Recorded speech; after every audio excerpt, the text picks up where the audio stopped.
All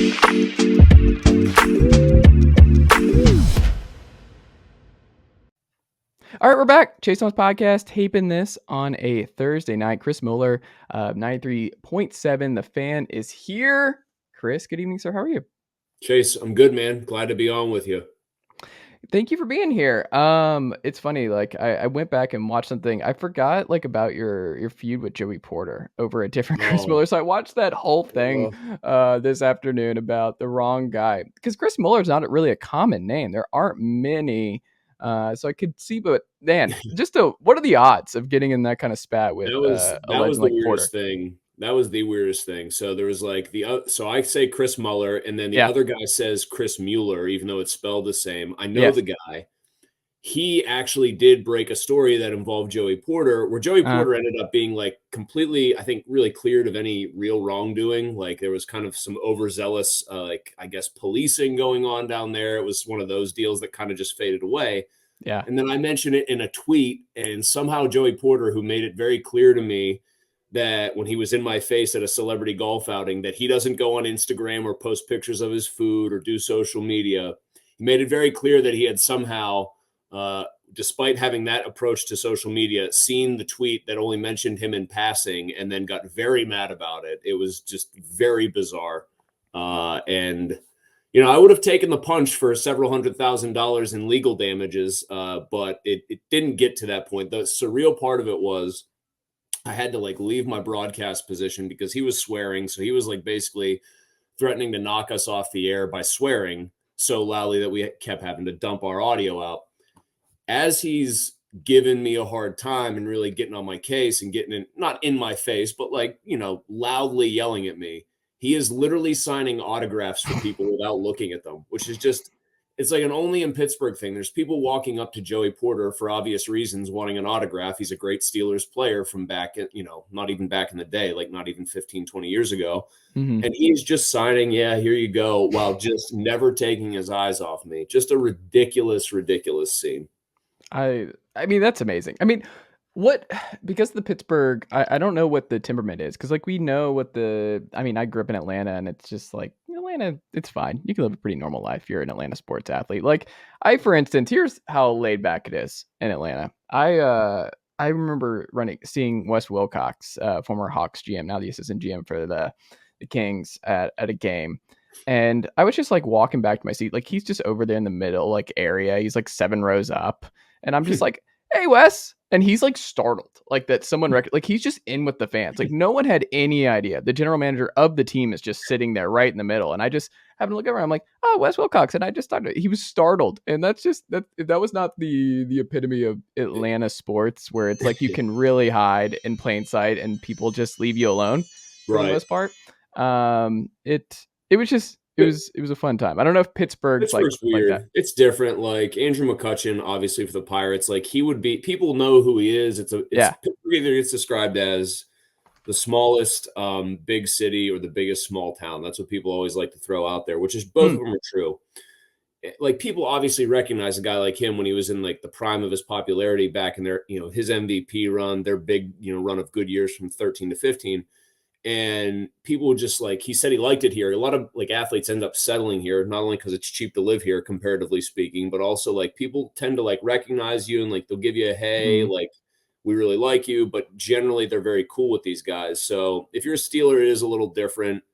Those guys tend to get mobbed a little more, but out in public, for example, if the old Steelers GM, Kevin Colbert, first year off the job, Kevin went to my high school. So if I see Kevin, I'm hey, Kevin, what's up? And he knows who I am. I know who he is, etc. But if other people run into him, generally speaking, it would be a lot of hey, that's Kevin. Mm-hmm. Nobody would actually go up to him and bother him, which is, I guess, the cool thing about the town. I like that. What's your biggest, who is, I don't even know if you can answer this question, but who has gotten the maddest at the radio station? Which Pittsburgh Steeler in the past has been the most, or coach, GM, who's actually been the most upset about, I would not say Tomlin or anybody like that, because they've been very successful. Colbert is a Pittsburgh guy. So, when you're successful in his position or in Tomlin's, and in Kevin's case, when you're a Pittsburgh native, there's a lot of there's a lot of built up kind of cred that you have with the fans. And so there's not a lot of anger there. I mean, Porter got pretty mad at me for sure. My co-host, who I think I'm being fair to say, my co-host Andrew Filipponi has a little bit more of a reputation of kind of stirring the pot. Bud Dupree slid into his DMs and was basically threatening to beat him up. Because he might be back, right? Wasn't he in Pittsburgh today? Bud's in Pittsburgh as of today, and as one beat writer was tweeting out, like when guys come in like that for visits, they tend to not leave without new contracts. So Bud comes back. We might have to set up like a me and Bud, I guess, versus Porter and my co-host Andrew, like a tag team match. But then it might just turn into Bud and Porter teaming up to beat the crap out of both of us. I don't know. But no, I'm trying to think. I mean, Porter and Bud are two big ones. I honestly think those are probably the two leaders in the clubhouse, believe it or not. Like Roethlisberger did a show with our midday show, and he would say provocative stuff, and he would get the Steelers mad that he had said it. It was great radio for us. I don't think he's not a fan of mine, and vice versa. But he never Ben never made it clear. This guy sucks. Whatever. He was above that basically. He didn't need to. AB, believe it or not, never got real mad at us. In fact, after he kind of burned all his bridges on the way out of town, I think he still popped back on the station at least one time randomly to like give his side or something. So I would say Bud and Porter. I would say those are actually the two big ones. Who's the nicest Steeler that you've ever been around? Cam Hayward's like just an extremely, extremely, extremely Georgia guy. Yeah, exactly. Well, we claim him too because Ironhead went to Pitt, so like we kind of claim both. Okay. So. But yeah, Georgia guy, obviously. It was a big deal when Connor scored the touchdown against the Falcons this year. They had Cam talked and got emotional about like going to see his father's gravesite and everything else. He's an unbelievable dude. He's phenomenal in the community. I would say also like historically, this is a guy who now does sideline reporting for the Steelers. Max Starks, he's a mountain of a human being, Florida guy, obviously. Like 6'8", 350. When I was like just starting out in the business before I even worked for the Fan, I was assigned to just like quickly cover a Steelers ring ceremony. This would have been, I guess, in 2009 after they had won the 2008 season Super Bowl. Max had to be the biggest human being I'd ever seen in my life at that point. I was just like, this dude is massive. And I'm like I'm like 6 feet tall. I'm not like a small like person. He is just huge, like the size, like, fills a door kind of dude. Right? Like the French doors behind me. He just walked through and engulfed those doors. The nicest dude ever. Like the most soft-spoken, just friendly guy. I mean, most of these guys are pretty chill and pretty friendly. Like obviously I'm a person who would say a lot of guys get a bad rap, but Hayward definitely among the active guys goes way above and beyond as far as just being like a genuine good dude. I like it. Switching gears a little bit to on the field and what's going on in Pittsburgh. I think they're just in a really fascinating time, Chris, and I want to pick your brain on them because I feel like the Falcons have kind of fallen in the same way with Pittsburgh, and I think there's a lot of parallels between what the Falcons are doing the last couple of years and what the Steelers have done post Ben, where like the Falcons going post Matt Ryan did not end the way you wanted it to end. And for me, like I've only had one blip, 1 year where the Falcons are walking in the QB wilderness, where you just had the Byron Leftwich, your old friend Byron Leftwich, and Joey Harrington for a season. That was it, like the Bobby Petrino year, and then Matt Ryan comes in. So you had Michael Vick and Matt Ryan for all basically just the last 20 years of my life. Like, it's just been normal, and Steelers fans have just had this really nice thing with Ben Roethlisberger for a really, really long time. And then you're like, oh, this is what it like. You're waiting for Ben to retire so you can move forward. And you're like, it's clear we're not going to win enough. We can gobble up these regular season wins, but it's still come playoff time. Like it's not going to be enough.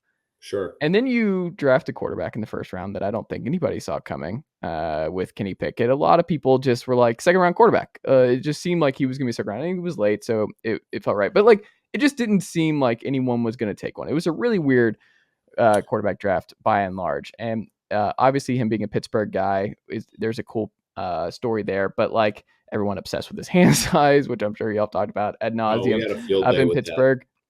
But what are fans feeling like right now? Because they're now in the wilderness. Like, he's flashed a little bit, Pickett's flashed, but like there's no guarantees. You're still following first ballot Hall of Famer and Ben Roethlisberger. Like, are they uneasy that it seems like Pittsburgh's trying to retool rather than rebuild? Because they never did the full on teardown. They never did the like we're blowing Oh, this thing they don't all the way believe up. in that. No, they don't believe in the full on teardown at all.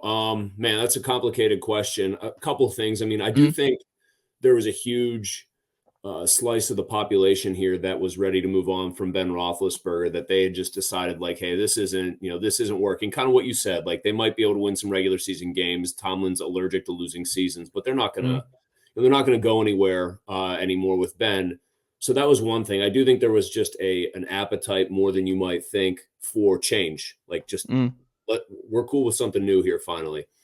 The thing that got people was Mike Tomlin, because Ben at the end, after a guy who came into the league and he was so athletic, he was, kind of like build like Josh Allen, maybe not as pure of a runner as Allen, but like if Ben comes into the league in 2014, it's a totally different ball game as to how he gets utilized, and probably he's trying to run more. He couldn't move at the end. And so Mike Tomlin had sort of like, people around Pittsburgh thought like, okay, are they going to take a quarterback from like a weak draft where like maybe one of these guys is seen as maybe a first round pick? Mm, Obviously, that guy was Pickett for a lot of people, depending on what you liked, if you like pro readiness. But Tomlin had talked so much about quarterback mobility. It's hard to defend. It's something we covet. Like, okay, so people start to connect the dots. Like Desmond Ritter, I think they liked his makeup. It turns out he was second on their list. But what mm, people had to connect dots for was, oh, he wants Malik Willis. He wants this project, but this dude who's just this freak athlete. Like if you harness Malik Willis and turn him into an NFL quarterback, and you get over the concerns people have, well, guess what? You're going to have the next super duper star, right? And I think people tricked themselves. Tomlin took him out for chicken wings at his favorite wing place down in Lynchburg, Virginia, or whatever. And there was Tomlin, that photo too, right, of Tomlin right, smiling at his pro day. yeah, I mean, Mm, people. It was one of those dudes like deals, Chase, where like people were trying to make it happen. mm, And I'll even say this: my co-host thought it would happen and didn't want it to happen. And I mm. actually did say like, if you're going to take a big swing, take the biggest one. Go for the guy, with the highest potential, which I do think Willis had. My co-host was like, oh no, they got to get Pickett. They got to get Pickett. He had kind of hitched his mental wagon to that.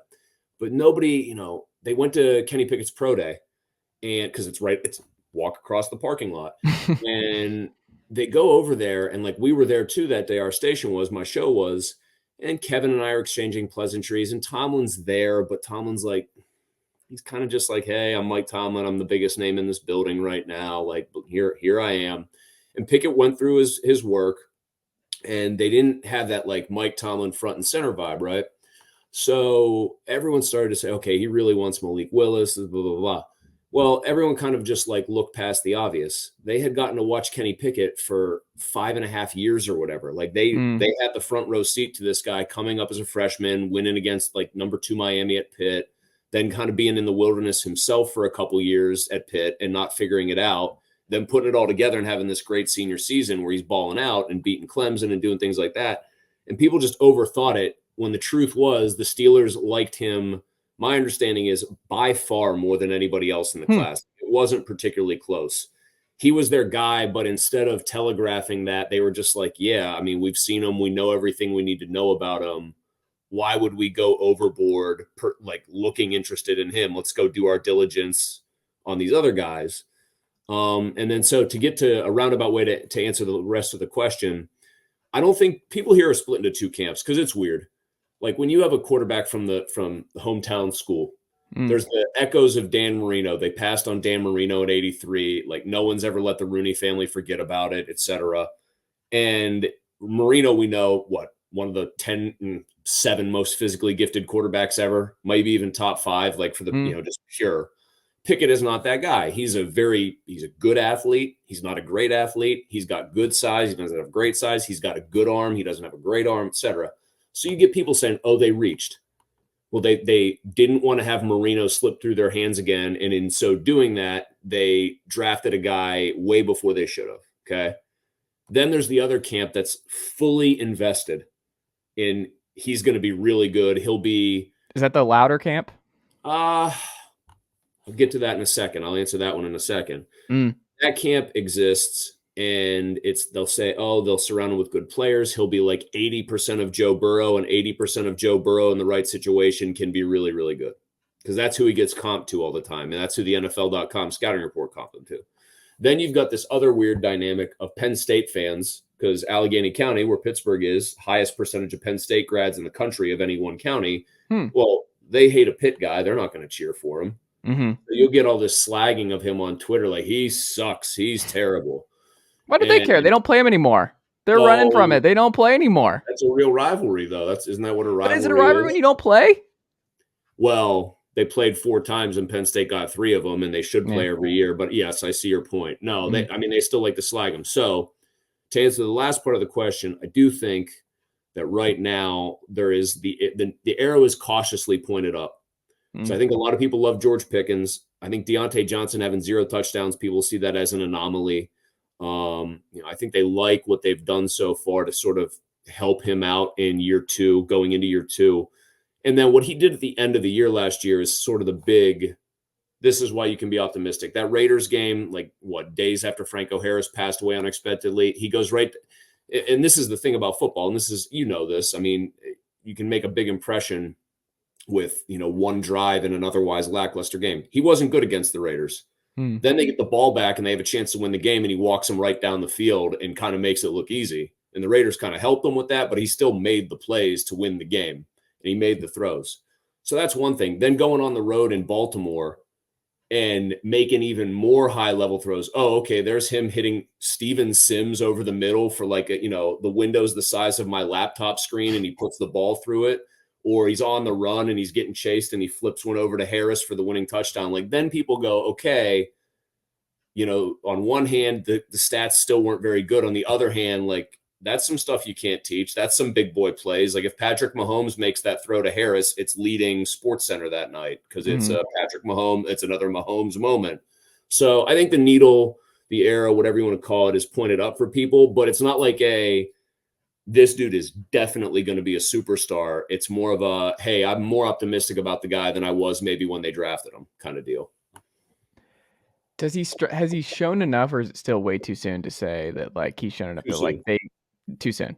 Yeah, too soon. I mean, there's a lot of variables too. And I know this is somebody that you probably would want to ask me about, so I'll just jump right in. I mean, Matt Canada has one of the thinnest resumes as an offensive coordinator in the NFL. He just does. I mean, he had one great year at Pitt, where all the window dressing and stuff, things that NFL teams do, but he put up huge numbers. They had a power running game, and they had also Brian O'Neill playing tackle. They had James Conner. They had dudes. Brian O'Neill, I don't know if you pay attention to random tackles in Minnesota. I know he got hurt, but that guy was a stud, right, and has been really right off the bat there. I mean, Conner had a huge year touchdown-wise last year.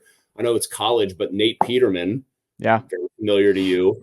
Nate Peterman was a good college quarterback at Pitt who could run that offense. And so I think the big question with Kenny is do you have the right play caller here? Because everyone sees what having certain guys who really know their stuff does for other quarterbacks. Like, if you told Steelers fans that they could make one addition to this team at any team, coaching staff, whatever, I honestly believe most of them would say, I'd trade coaches right now, and Mike Tomlin to San Francisco and Kyle Shanahan comes to Pittsburgh. And bump Matt Canada out of there completely, or tell him to take a hike, or you're an assistant quarterbacks coach now. Who cares about you? And now here's this offensive genius scheming it up. Why is he back? What, Matt Canada? Yeah, why is he back? Is Tomlin what? I guess it just because of a loyalty thing. He recruited Mike's one kid, Dino, to play at Maryland. I mean, people think that is a legitimate connection. They've drafted random Maryland players. I think that definitely played a small role, but I think it's more the overall familiarity. Tomlin probably felt like, hey, I've seen this guy, Yeah. I think the Steelers have, a very fair criticism is they don't spend enough on their coaching staff. They also are way too comfortable with being familiar with guys. Oh, they've got to have a Pittsburgh tie, or they've got to be guys that are within the organization. And in Tomlin's case, probably the fairest critique of such an accomplished coach is he has no tree whatsoever. He hasn't hired guys who have worked their way up through the Mike Tomlin coaching staff and then gone on to big jobs elsewhere. There's nothing. Yeah. There's just nothing there. And so why is that, do you think? I do think he likes hiring guys who are more lifers, older Mm. guys. I do think Mike Tomlin likes having a ton of control and power. And honestly, like who wouldn't? You And know, it if you works. I works, but I mean they haven't won a playoff game since 2017. So It's I true. can start saying like, there are a few coaches who I think have a longer individual drought. I think Ron Rivera does. Like you see Bill Mm. Belichick hasn't, he's not been to the playoffs the last 3 years or whatever. And Robert Kraft is starting to put pressure on him. Mm. No such thing happening here.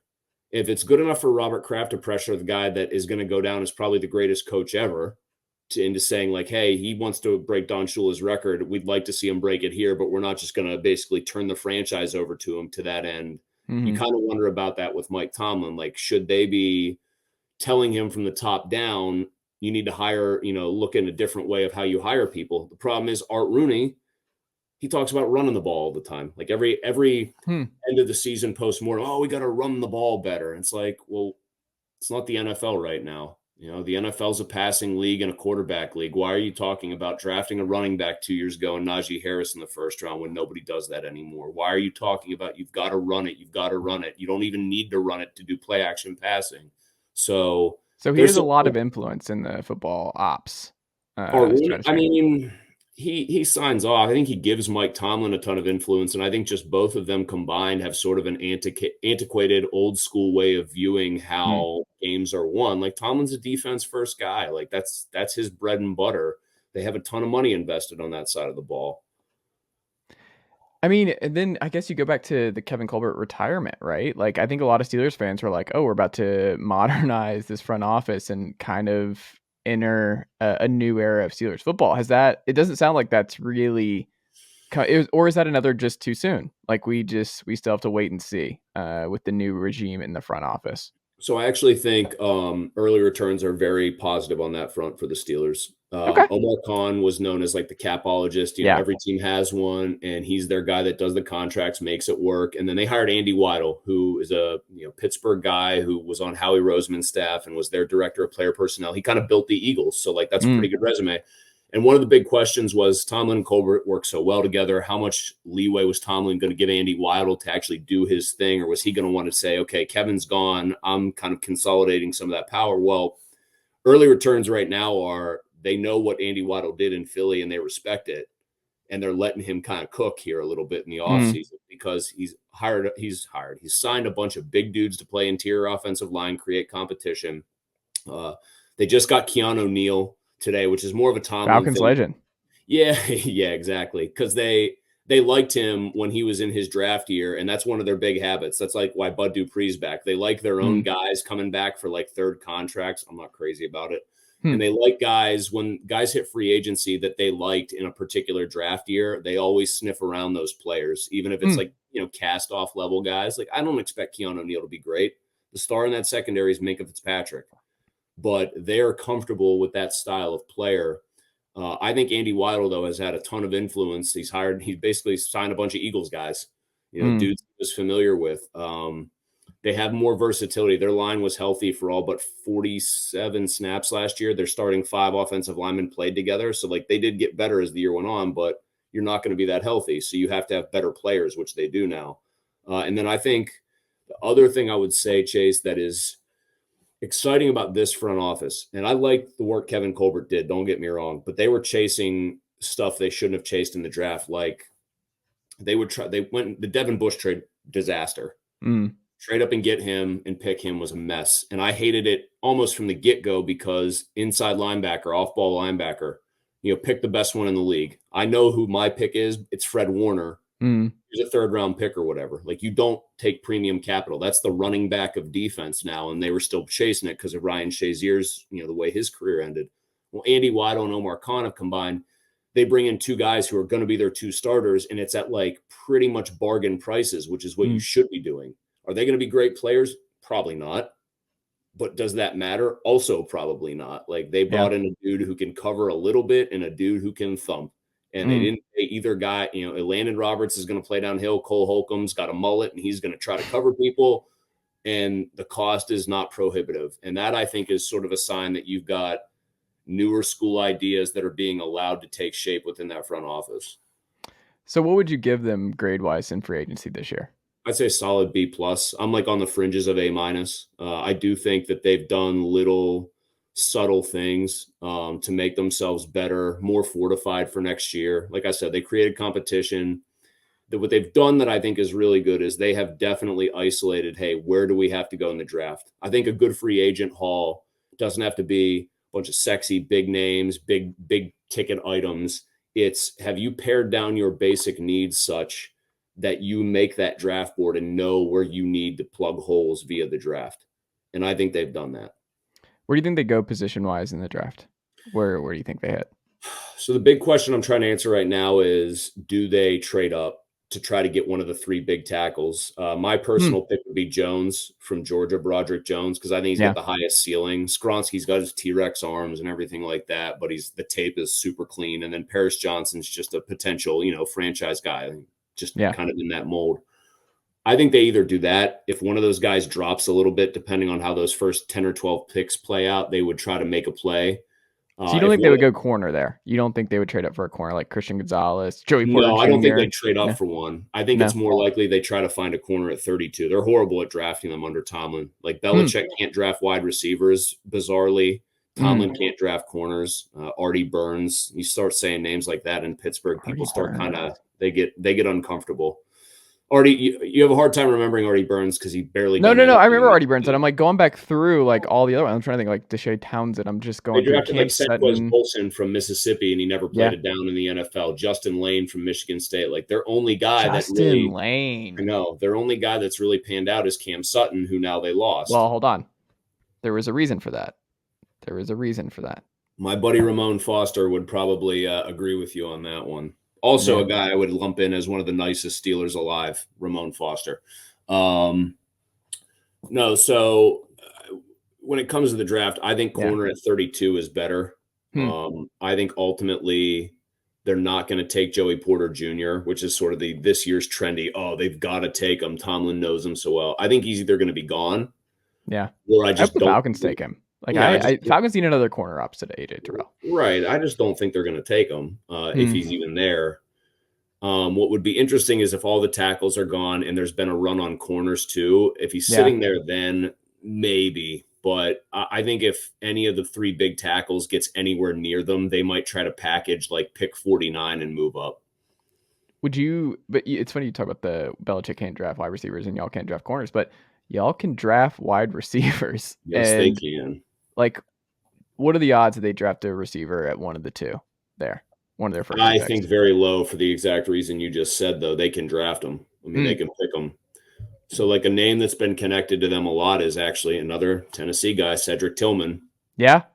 Had the game-winning touchdown catch in Pitt at Heinz Field this past year. Yeah, thank you for the reminder of that. That game hurt. No, I mean, they've been connected to him. Josh Downs from North Carolina is a guy that's been coming up the boards for people really fast. And I think people feel like he might go earlier than they'd be comfortable taking a guy like that. But I just think they believe with good reason that they can find wide receivers after the first two rounds and almost plug and play. Like, I think a lot of that was Roethlisberger being really good, but they obviously have sort of an archetype or a kind of guy that they're looking for, and it tends to work for them. Chase Claypool not being a star for them was just like one of those things. Like, now you're like, oh, of course you just give up. You move on from Chase Claypool, and everyone was like, he's not going to do anything in Chicago and all that. But like, I remember at the time it was like, oh, Plaxico 2.0. Like, this is a future Hall of Famer. Like, they get the benefit of the doubt immediately when it comes to receivers, and it's just kind of crazy to see how the Claypool stuff actually ended in Pittsburgh. Because if you go back and read the takes from years ago on the Chase Claypool, where it's like, oh, the Steelers do it again. How do they get this guy? He's going to be a goal line menace. He's going to do this. He's going to do that. And it's all a crapshoot, man. We never know. In his case, I mean, there was a reason he ran a 4.42 or whatever the heck it was at 6'4", 235 and dropped the second round. It's because he didn't play 6'4". He played like a guy who was 5'11". He didn't go up and win 50-50s. He never got better after his rookie year, really. I thought that was another thing. Omar Khan trading him for the 32nd pick was like very much an out of character in-season thing for them to do. And that obviously looks like a heist right now. So, I mean, look what they have. George Pickens is top 5 pure talent, like already in the league. Well, Like that was just like gonna be my last question pure for you. ability. He is a monster, and he has, as the kids like to say, and I'm an old man now, pushing 40. Mhm, He has, in fact, got that dog in him, and mhm. Chase Claypool very much did not have that dog in him, in my opinion. I mean, is there a path to George Pickens being the best wide receiver in the NFL in the next 2 to 3 years? Ooh. So I'm gonna say no, only because like Pickett, I think can be good to very good, but I think Mhm, for a guy to be the best in the league, the quarterback has to be in that elite 3 to 5 range. I mhm. would say Ben usually existed in that 5 or 6 range when AB was on his reign of terror through the league. AB, in my opinion, is the best wide receiver since Randy Moss. Personally, I Mhm. put him above Julio by a little bit. Um, and so I think Pickens will probably exist just outside that like top 3 to 5 range. I mean, Jefferson and Chase, I think, are going to dominate the league for a while. But Pickens can get up there. I think it would. I'll tell you this: if he actually is recognized at any point as the best guy in the league, that means Kenny Pickett has done big work, and that Mm. means like they are in very good position because Pickens will have sort of evolved his route tree. Pickett, or did I say Pickett there? I always get them. I cross them up all the time. Pickens Mm. will have evolved the route tree. Pickett will have improved as a quarterback. So if he's getting even sniffing that kind of recognition, then that means very good things for their offense. But I mean, pure talent wise, the dude does things that just aren't normal, and he has that like ability. I'm trying to think. I'm trying. You're wearing a Braves jersey, like Mm. the Pirates won today. O'Neal Cruz hit a ball very, very far. He's 6'7", 220, playing Yeah, shortstop. Like he a lot of does fun. things.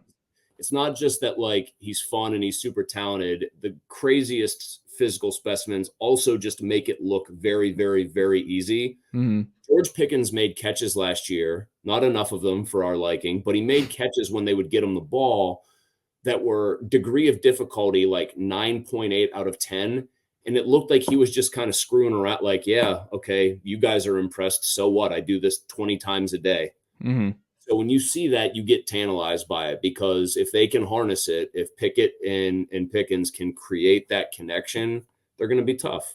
I feel like Pittsburgh fans were super excited when like the film was like of Pickens just being pissed at the ball not going his way or stuff. Where it was like, yes, this guy is like just I'm open, I get open, just give me the ball. Like there's something about it where it's like his kind of personality really works in Pittsburgh Well, I mean, because Heinz yeah, Ward is an all-time yeah, popular Steeler. So watching George Pickens like highlight film be not only him making catches, but him putting people right on their wallet and yeah. blocking assignments, that was pretty fun for people.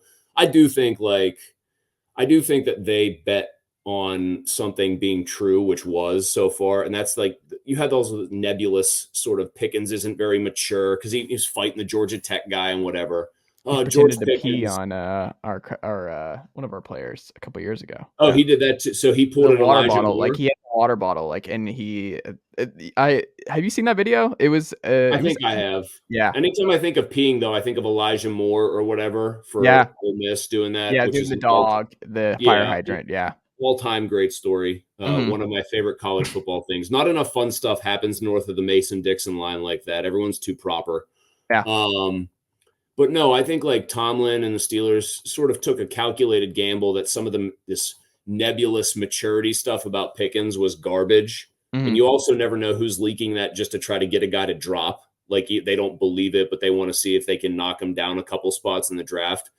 They rolled the dice that George Pickens was going to be everything he's been so far. Like he's hyper competitive. He gets mad when he doesn't get the ball, but like who wouldn't? If you were him, he had one blow up where he got ticked off and then it blew over almost immediately. Yeah. Is he the number 1, jersey seller right now? Is that the number 1 you see around Pickett, Pittsburgh? no, I think Pickett would be number one now. Is he really?